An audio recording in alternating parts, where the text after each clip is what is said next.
What is up, guys? No, for real, like, what's up? Are you guys outside? Are you guys indoors? You're under a pillow fort? Let me know. Because it's the Sound Alchemist here with Gersh 1. And today we're back to answer more questions from you guys in another installment of 1, 2, 3 for the Greater. This is a video series where we answer the questions left by you, the viewer. If you have a question for us, comment down below. Put question in front of your question because we get to those questions first.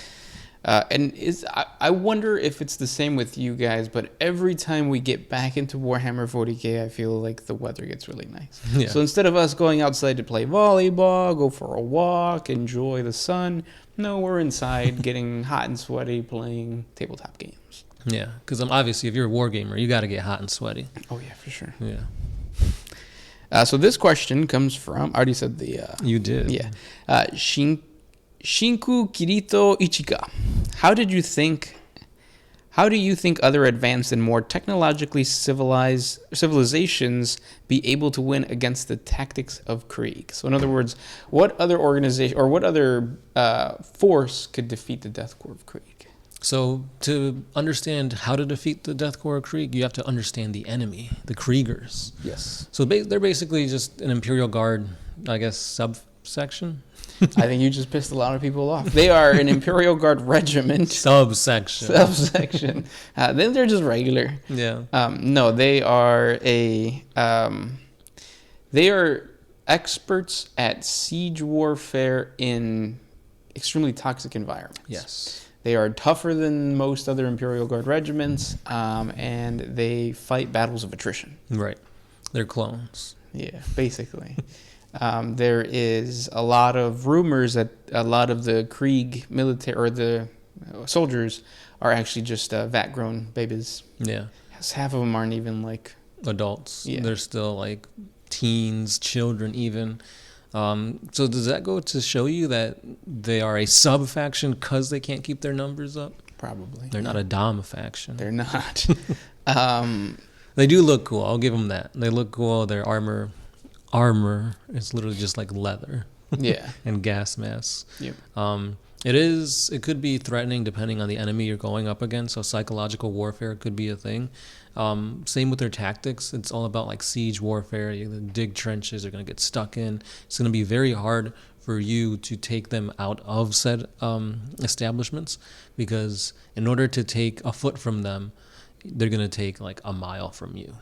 Yeah, so they're interesting in that most of the time when you deal with human military forces in the Imperium, they're the ones that are usually failing. Mm-hmm. But no, it seems like the Death Korps of Krieg, they are the bad guys. They are the ones that are going to get stuck in and be a thorn in the side of Chaos and any Xenos because of their tactics. Yeah. Because normally when you think Astra Militarum, Imperial Guard, they're just going to win with numbers. That's not the case with these guys. Nope. That's why they have to rely on tactics and just brute toughness to outlast the enemy. Right. So if you have an enemy that fights with the same type of battlefield tactic, which would be like the Orcs, the Tyranids, who else? Not Necrons really right now. No, I guess you could say Khorne, because they're just going to rush in there really. Yeah, with those guys, it's really hard because you're fighting fire with fire, and it's not really helping. The Death Korps of Krieg did a really good job of fighting off the Orcs in the Octaria sector. They've done a really good job of fighting off the Tyranids in... I forget which one was the most recent one. The one that they're talking about now. With the new release of the Tyranid Codex. Yes. But it's not Octarius. It's after that. Yeah. I can't remember, but there. So I think... Nockmund. Is it? Yeah. I think so, yeah. Yeah. That's funny. Nockmund. And then so you're dealing with the other Chaos forces. It's kind of difficult. Space Marines obviously probably could defeat the Death Korps of Krieg, but why would they? They're supposed to be buddies. Yeah. And I feel like the easiest answer would be Necrons. Yeah. Necrons are just going to de-atomize anything and everything. It doesn't matter if you're dug up in trenches when you've got Necrons that could literally just phase right in there and, mess you up like that. Not just that, but I feel like the weapons and the tactics that they use can't really overcome technology like that. Especially when you've got bayonets and like you're throwing artillery shells. Like, what's that going to do against a monolith that's made of like impenetrable material. Nothing. You're fighting a Necron warrior with a freaking dagger. That's not going to do anything. Nope. They got necrodermis. That's true. As tough as they seem, especially in like the new Kill Team trailer that pits like, what is it, like 6 orcs against like 6 Death Korps of Krieg. It's a really badass. Yeah. They're doing really good, but honestly, I don't think they're as good as they're portrayed. Right, yeah. I agree, yeah. The one thing that I was going to say, though, is that when it comes to the Necrons fighting the Death Korps of Krieg, I think that if the Necrons are holding onto a tomb world, yeah, for sure. Oh, yeah. But if they're going up against an already, like, if it's not a tomb world or if it's a destroyed tomb world and they're trying to gain control of it, I think the Death Korps of Krieg then have some a fighting chance, I guess. Mm-hmm. Yeah. Yeah. It's just, I don't know. I never liked the Imperial Guard, so maybe that's just my bias. Because they're just humans. Yeah. In a world of freaking, like, demigods and stuff like that. Right, yeah. Good question, though. Yeah. Next question. This one's by Michael Anderson. If less powerful people have been healed, revived, and resurrected from worse, including the Emperor's own fragments, such as Saint Celestine and the Star Child, then why not the Emperor too? Just jailbreak Isha from Nurgle and get some healing done on the Big E. That's easier said than done. For sure, because I mean, you don't think the Imperium has been trying to do this for, ever since the Emperor got put on the throne? Mm-hmm. Like, this is essentially their god to them. So you best believe that they're doing anything and everything to try to resurrect him. There's just a lot of different barriers to get that to happen, such as even stepping near the Emperor or tinkering with the throne is deemed as heretical. So, like, half the options available to you, you're not even going to give them a second thought for thoughts of getting, executed for heresy. Right. Next question comes from Edward Busa. Would the Dark City of Kamara have plant life? Yeah, some type of plant life that is meant for poisons and creating toxins and stuff like that, for sure. Yeah, I'm pretty sure they got a little shop of horrors in there somewhere. Yeah. If you ever want to run some type of D&D campaign set in the 40K universe or some type of what is it called? Dark Heresy, right? Yeah, Dark Heresy. Do it in Kamara. That would be really badass. That'd be fun to play with because you're basically just playing in a hag's house. Mm-hmm. We love hags. I love them. James Kilt says, do you think we'll ever see Chaos Squats? I have a custom homebrew squat demon prince that leads my Khorne demons. And honestly, I've only decided that he was a squat ever since I saw him next to a normal GW demon prince. Show us what it looks like on either hit us up on Instagram or Facebook because that would be awesome to see. Yeah.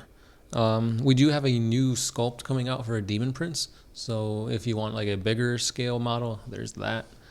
But I don't think they're going to come out with Chaos Squads just yet. Yeah, but it seems like it's because all abhumans can be corrupted. Mm-hmm. So the squats are still considered abhuman? Yeah. I think so, yeah. So.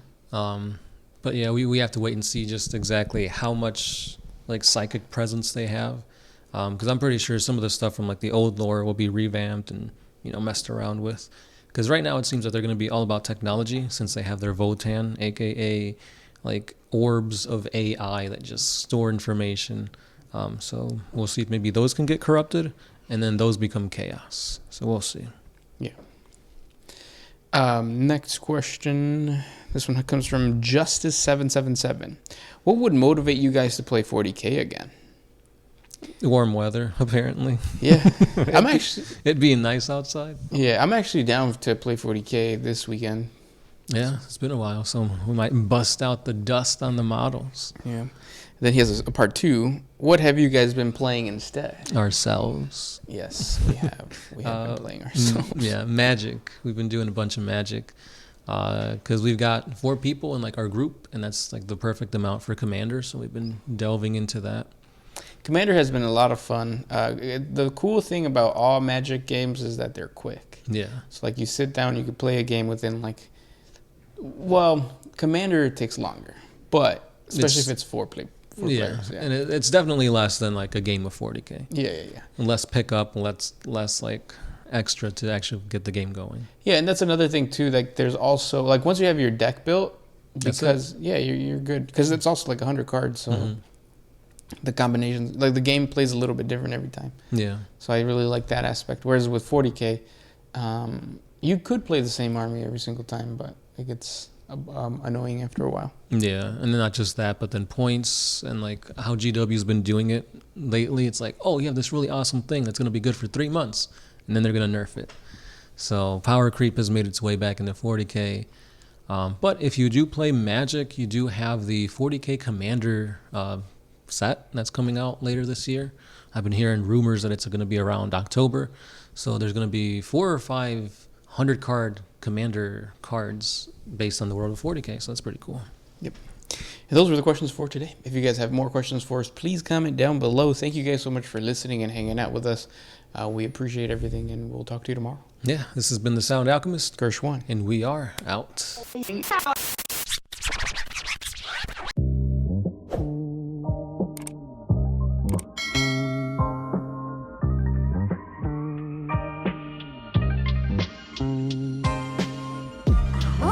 used to put my freedom first in any situation.